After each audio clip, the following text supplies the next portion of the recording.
pride out of it as much as possible. And just, where am I falling short? What could I do better on? What am I missing? And that doesn't just go for preparedness stuff, it goes for life in general. One of the things I often see people not talk about when it comes to preparedness, and obviously this is going to be a situation dependent thing. You know, what is the event going to be? Are you losing your job? Are you moving to a new state where you don't have a job lined up? Are you gonna get injured and be out of work and don't have money saved up, or have disability insurance, or whatever?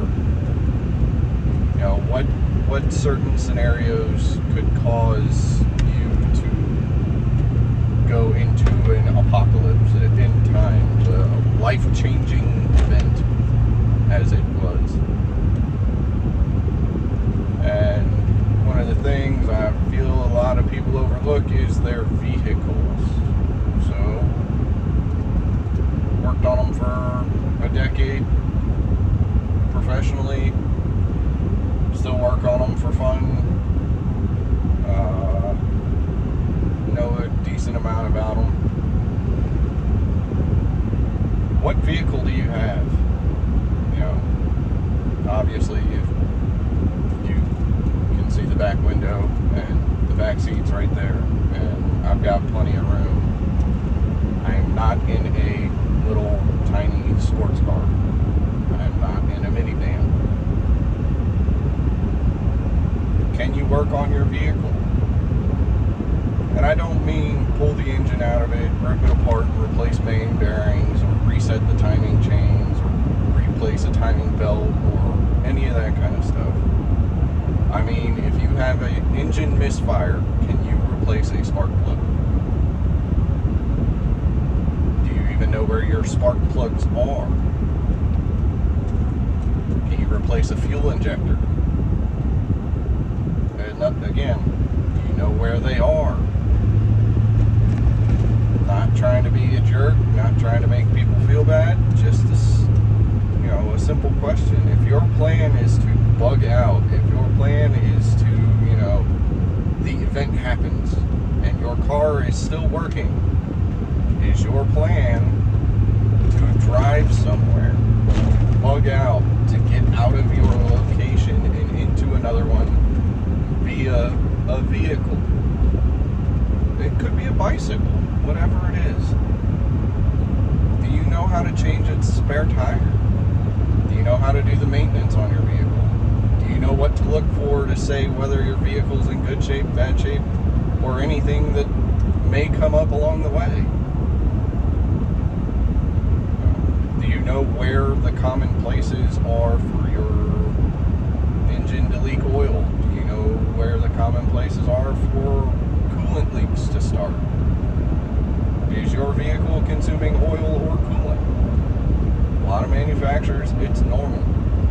They will tell you it is normal to consume oil and or coolant between services. What is your particular vehicle taking? Are you taking into account that kind of stuff when you're preparing, when you're stockpiling, when you're setting aside resources so that you can try and continue a normal life when whatever happens, happens? You got lawn equipment. Can you work on that? The answer is yes. Just about everybody should be able to work on lawn equipment and your own vehicle. Are you going to be as proficient as somebody that does it for a living? No. But you don't have to be proficient on a professional level. You need to be proficient on I can get myself out of this situation without having to wait for somebody to come help me that may never show up. That is your proficiency level required for just about every circumstance that you can think of if you're a preparedness-minded individual.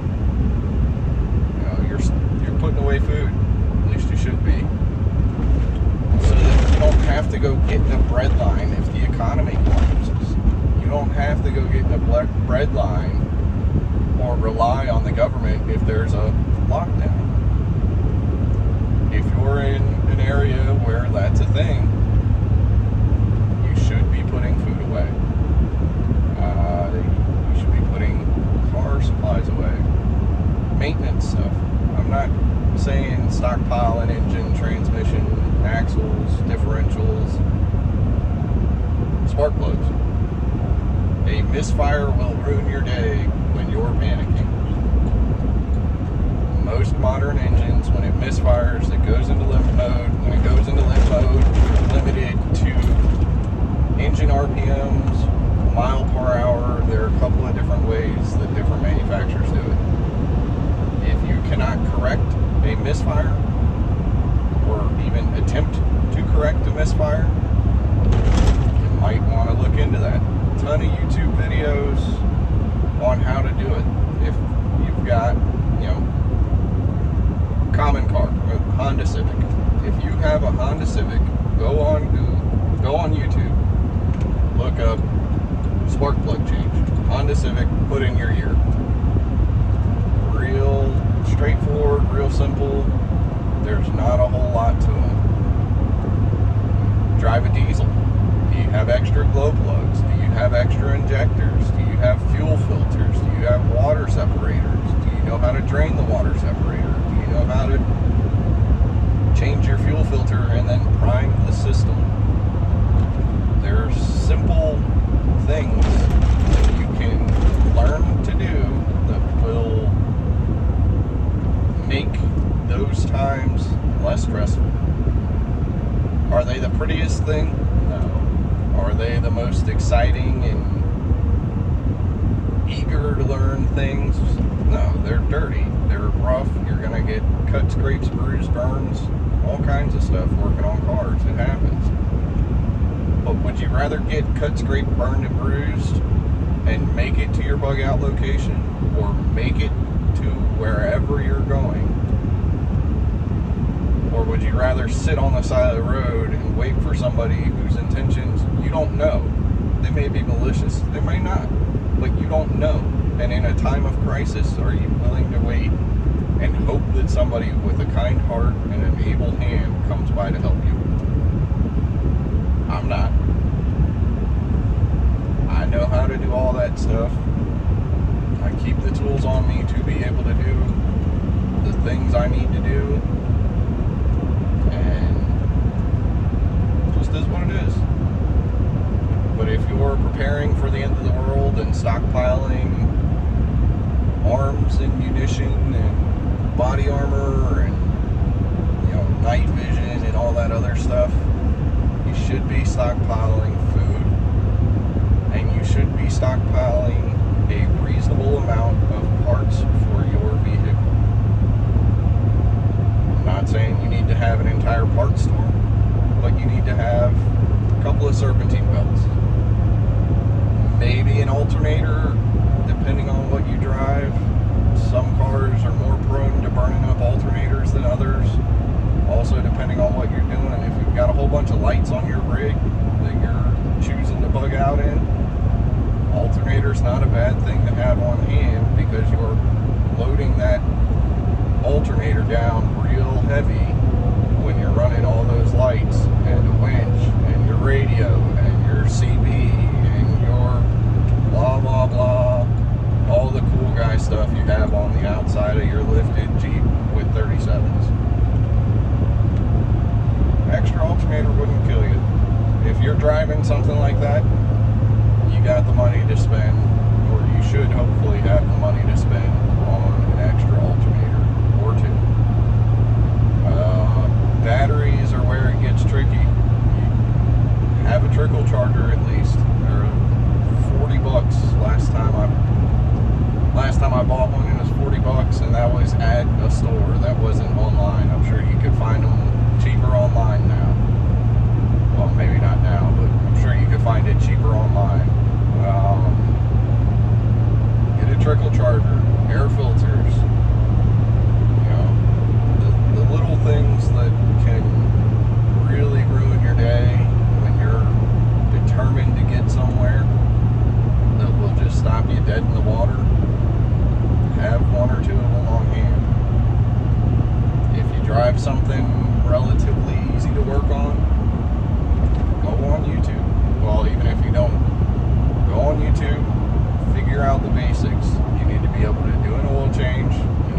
check your oil. You need to be able to change your serpentine belt or put one on. Another thing that would be a good idea is to have the diagram for how the serpentine belt is routed, because not every car is marked, and you might break down and lose the serpentine belt. It might snap. It happens. They're just rubber. Lose the serpentine belt somewhere you don't have cell service. Can't Google it then. Write it down, stick it in the glove box. Make yourself a little over-the-road kit. You know, have a handful of spark plugs, maybe a coil pack, glow plug, injector, all of the hand tools to do it, and the know-how. Try and get the know-how. Some of it is going to be brutally painful to do. You're going to take off a whole bunch of extra stuff, and you're going to forget where some of it goes, and you're going to hope it starts. The way to get over that is to work on your own stuff. Start small. Get a lawnmower. Get a lawnmower, change the air filter, change the oil, change the spark plug. Real simple. Four-stroke motor. All modern cars are four-stroke motors. You can learn two-stroke. It's a little different, but it's not so different you can't figure it out. And all of those basic things on a four-stroke apply to a two-stroke. You should know how to clean the car, change the spark plug, change the air filter. You should know how to do all of that stuff on whatever you've got. The basic stuff to keep it going. Just a couple of things I was thinking about this morning that I wanted to put out there. If anybody has any questions, feel free to reach out. I check the comments. I don't have a whole lot of subscribers right now, so it's real easy to check comments. But have a good one. Learn some stuff.